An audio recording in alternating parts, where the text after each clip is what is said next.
Hey everyone. There's been work to make Pandas strings more efficient for years.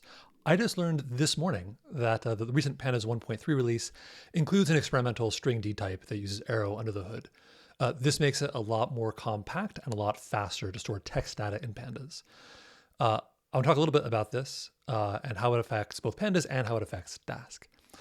So I asked this question earlier this morning, and Tom and others reached out and said, "Hey, actually, this has already been completed."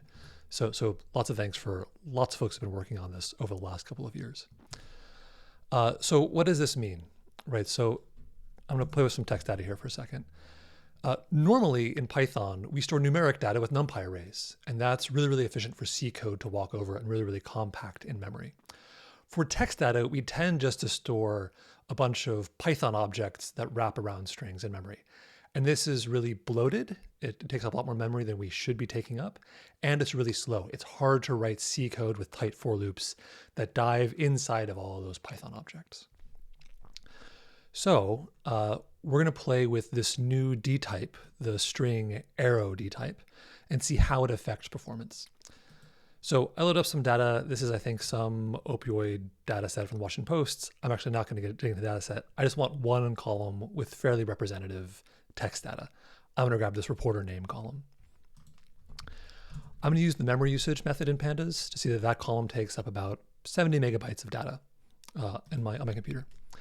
Now, Pandas has a string data type. They've had it for a little while.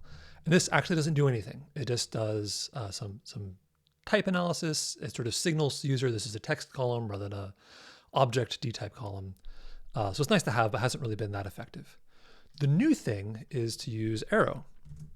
And this takes that column, which used to be 70 megabytes in RAM, down to 20 megabytes in RAM. That means that we're using less memory, or that we could use a larger data set in the same hardware. So that's really, really big. So it's both lower size in memory. It's also faster to compute on. So I'm going to pull out that same column. I'm going to put it into two different columns, one of which is of type string with Python types, one of which is a type string with PyArrow types, or just any binary compact form. Then we're going to run a few different functions to see how they perform across those two different types. Now, it's worth noting that the Pandas hasn't made this the default yet, so I suspect that not every operation works as we would like. That being said, let's see how they fare. So it took 198 milliseconds for the lower function. With Python, only 20 milliseconds, so about a 10x speed improvement. If we do something like value counts, like a group by type of operation, it's going to take 50 milliseconds for Python and about 20 for PyArrow. So this is, again, really nice. We get to just change our data type. Things get smaller. They get faster. This is good. Something else you might not think about is that Python objects don't release the GIL, and this makes it harder to parallelize around them. For tools like Dask, this is actually really important. We're going to use one of my favorite tools made by Jim Christ, a tool called ptime. I'm going to put a little advertisement here. And what ptime does is it runs your code many times in a thread pool, and then also sequentially, and then it looks at the difference of runtimes. And for code that releases the GIL, we expect the runtime of the parallelized code to be faster.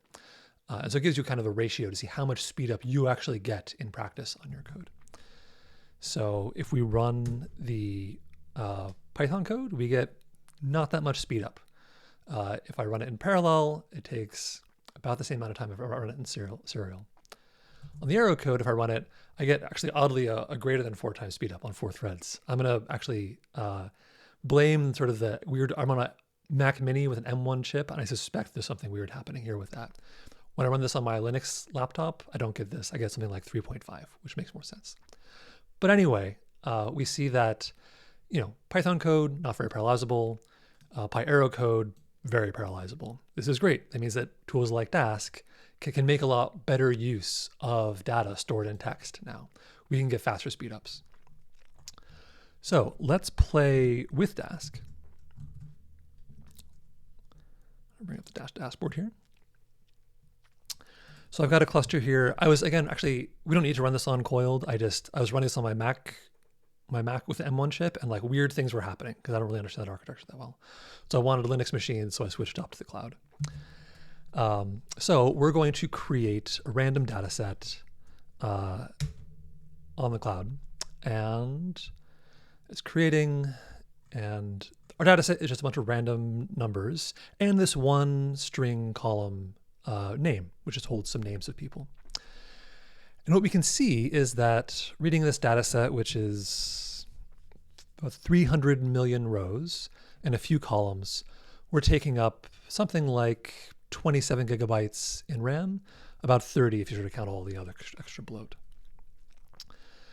And I can do a computation, so we're going to do this stuff in Python first and then switch into Arrow afterwards and see the difference. Do a computation, just a simple sort of group by mean.